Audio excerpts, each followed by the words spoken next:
everyone, this is just a quick intro thingy. This is BlazinKickenChicken bringing you an OU battle against some guy called Kira from the Marriland Fourms.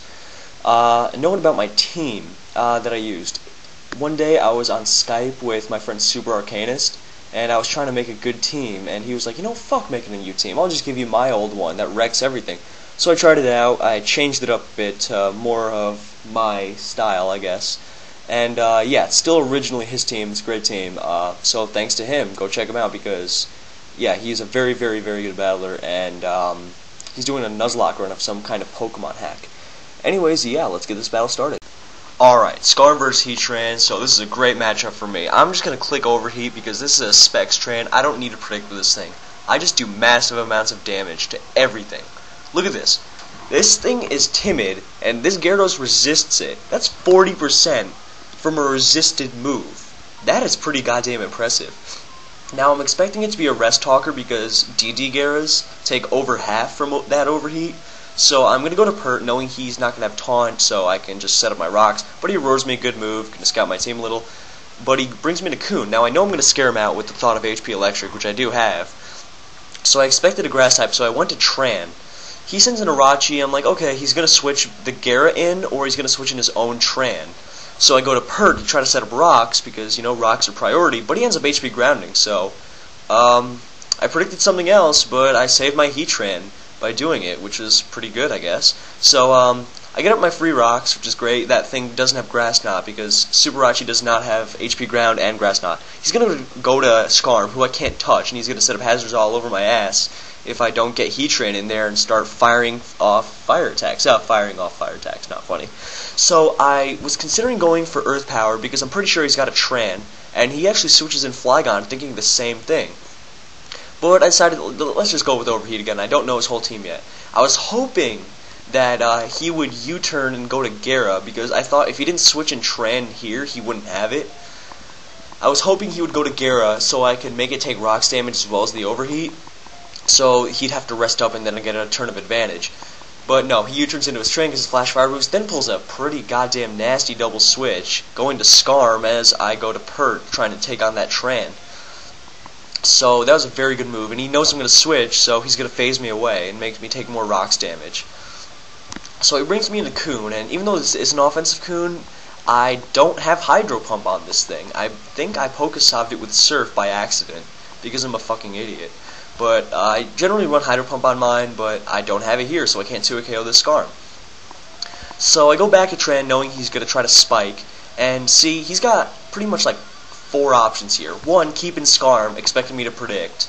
2, go to Heatran, expecting the Overheat. 3, go to Gyara or Flygon. I guess there's only 3 options there. 3, go to Gyara. 4, also go to Flygon.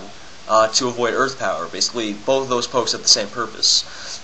So, I figured Overheat hits 3 out of those 4 options, so I'm just going to go with it, and I killed the Skarm off, which was great. He was kind of mad. He was like, oh my god, I swear I thought you were going to predict a switch there. And I guess I just got in his head, and I don't know, I didn't get in his head, but, you know, I guess I predicted well.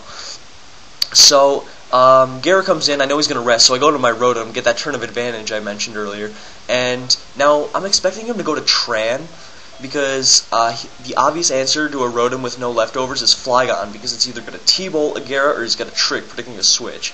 So I expected him to expect me to Shadow Ball, trying to kill the Flygon, so I just trick the Wall Tran, which is excellent.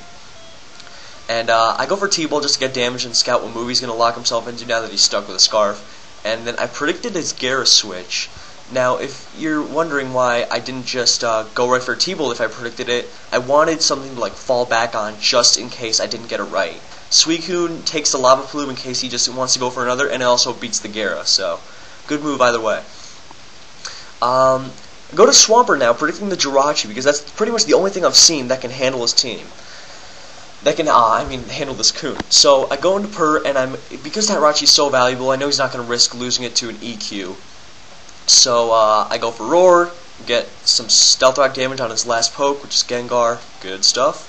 And now I've been doing the same move repeatedly, basically overheating repeatedly with Heatran. So I'm going to switch it up this time and go for EQ. He just psychics trying to get damage on me. And now here's a key part of the match. He's going to, I'm expecting him to go to Flygon because I thought about what I would do if I was him.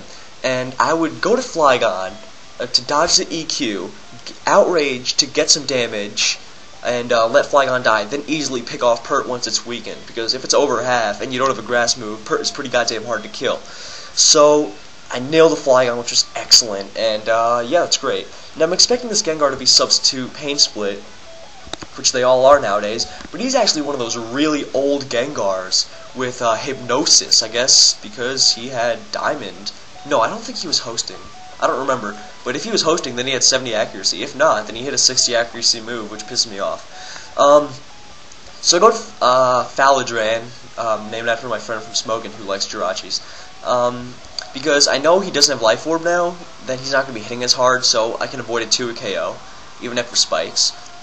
So I go for Iron Head, just to break a sub. And now when you see a Jirachi with Iron Head and lefties, you generally assume it's sub T-Wave. This is actually a Wish Jirachi, and I'm trying to like pull some bluff work here.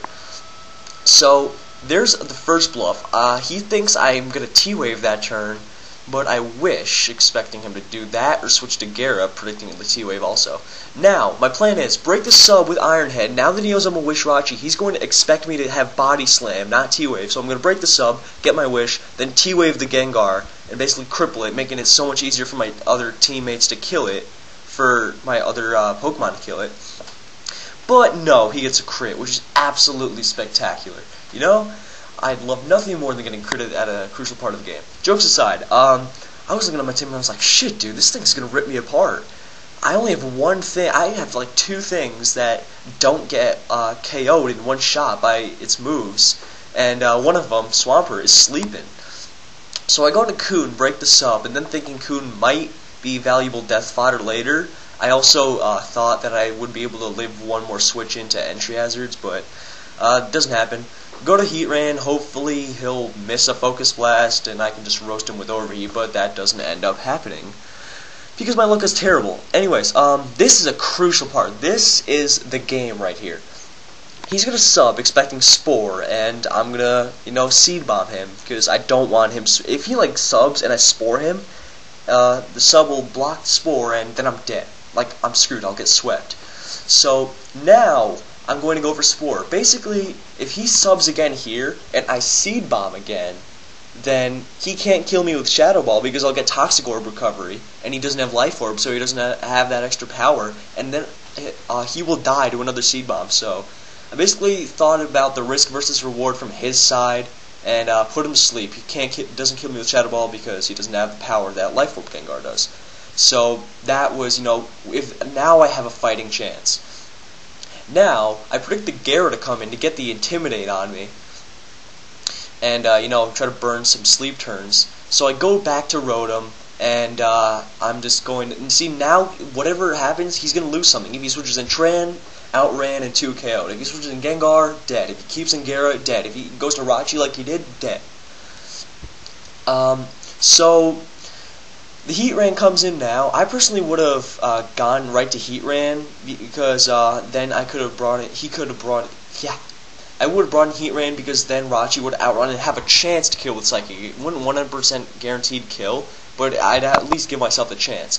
So I T-Bolt him knowing he can't kill me with Lava Plume and I can just 2 KO him, but he crits me. Yay! Another crucial, possibly game-changing crit. That's just spectacular. So Coon dies to hazards. I was hoping he would live with like 1 HP or something stupid like that. So John LaJoy's gotta like eat some overheats and just hopefully wake up. So I wake up here, only 1 turn sleep, thank God, and kill him with EQ. Get a crit because the game likes to spite me like that. Now the Gara comes in. Okay, if he sleep talks Roar, then it's game over. If he sleep talks Waterfall and crits or flinches me, it's also game over. I gotta pray that he does not sleep talk Roar and he gets rest, which is great, you know. It's not exactly hacks. I mean, it is annoying, but it's not hacks. Plus, I mean, I think I deserve a little sleep talk luck after those 2 bullshit crits.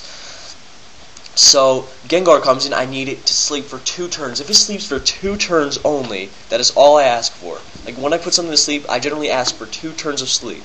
Like, longer sleeps are great, but generally 2 turns is all I need. Like, whether I'm trying to set up a sub and a focus punch with a Breloom, or just in general, like right here. He gets a 2 turns of sleep, which is great, and I'm able to kill the Gengar, which, you know, hexed Jirachi out of the match, which really sucked, because, you know, I really like using that Jirachi. It's a lot of fun. So the character comes in. If he gets roar or flinches with Waterfall, then it's game over. But he rests. He gets a rest, and that's the game. So very good game, Kira.